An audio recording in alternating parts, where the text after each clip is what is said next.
The Mario universe has tons of different enemies, some easier to defeat than others. However, today we're going to take a look at the Fire Snake. This one can be a bit of a pain, but the question is, in what ways did it change in terms of game design, use, story, and looks?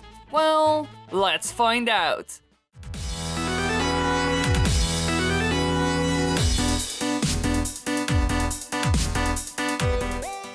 The Fire Snake. They are long, snake-like creatures with bodies made up of fireballs. They have appeared as common enemies in several Mario games, mostly in desert-themed levels. It all started long ago. They first appeared in Super Mario Bros. 3 in Desert Land. If a fire snake sees Mario, it begins to chase him by bouncing and trying to collide with him. A fire snake can only be defeated by either being hit by a shell or hammer, by having Mario touch it while he's invincible, by being hit by Mario's tail as either Raccoon Mario or Tanuki Mario, or a stomp from Statue Mario. He can also lead them into an abyss, though they reappear after a few seconds. In the original NES version, fire snakes do not have eyes, whereas they have them in Super Mario All-Stars and Super Mario Advanced 4 Super Mario Bros. 3. This was most likely done because it looked better, and they now had the console power to do it. Now clearly, this enemy was designed with a purpose.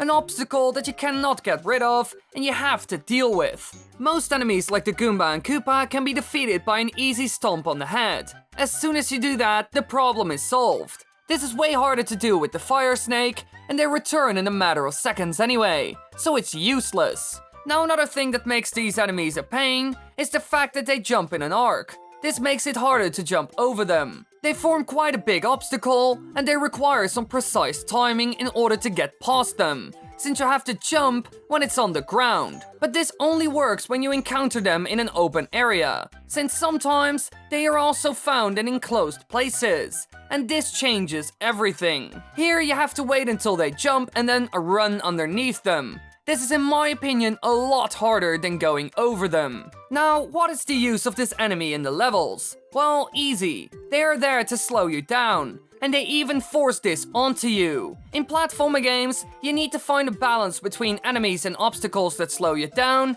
and speed you up. You don't want a player to rush through a level, but you also don't want them to slow down to a snail's pace and get bored. The Fire Snake is there to add some difficulty to the game, and it also forces you to slow down since you need good timing. Now in the next game, Super Mario World, a Fire Snake variant appears in the special world stage Outrageous. As it hops along, it leaves behind small indestructible fires that fade away after a few seconds. So in this game, they became an even bigger challenge. Sure, the smaller fireballs that used to follow them are gone, but now they leave fire everywhere. They essentially set a trap on the ground. Now, the level they appear in is extremely hard, so it's very fitting. I mean, the name says enough. And please, don't start questioning why the entire forest is not burning. After this, the Fire Snake disappeared from the main series games for a whopping 16 years. We only saw them in 2 spin-off games in the meanwhile. Now, why would they leave them out? Overall, these enemies are well designed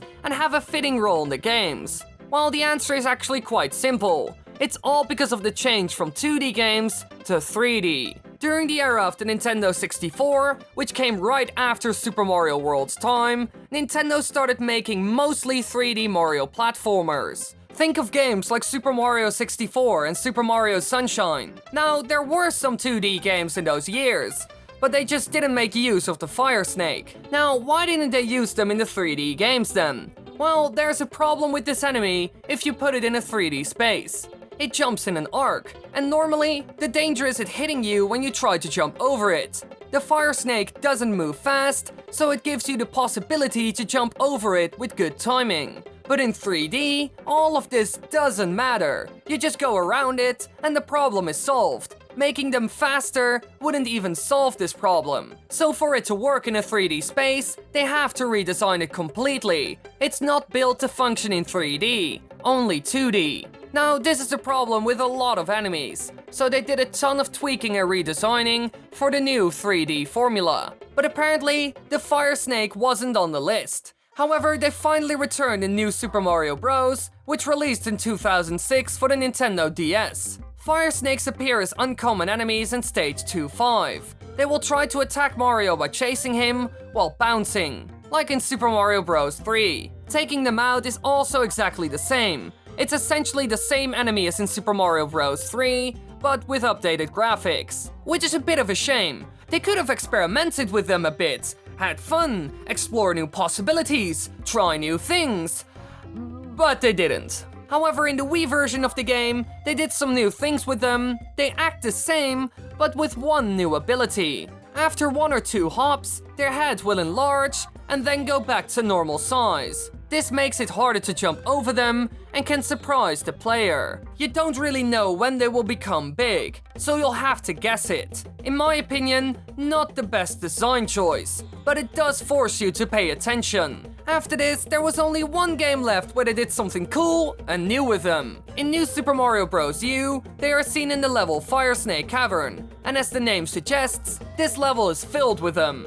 The cave is almost completely shrouded in darkness and has many metallic platforms that have lanterns at both ends and tilt frequently. However, besides that, it's just a normal stage. They didn't really use the Fire Snake to its full potential, which is a shame. They don't really create difficult scenarios that would benefit the enemy. They could have easily done this. Now after this, the Fire Snake wasn't seen anymore. Over the years, they did some tweaking here and there, and they tried to do as much as possible with them throughout its entire lifetime. But in some instances, it was a letdown. But still, the enemy works really well on the normal levels, and some special scenarios turned out perfect. And who knows what the new Super Mario Odyssey will bring to the table.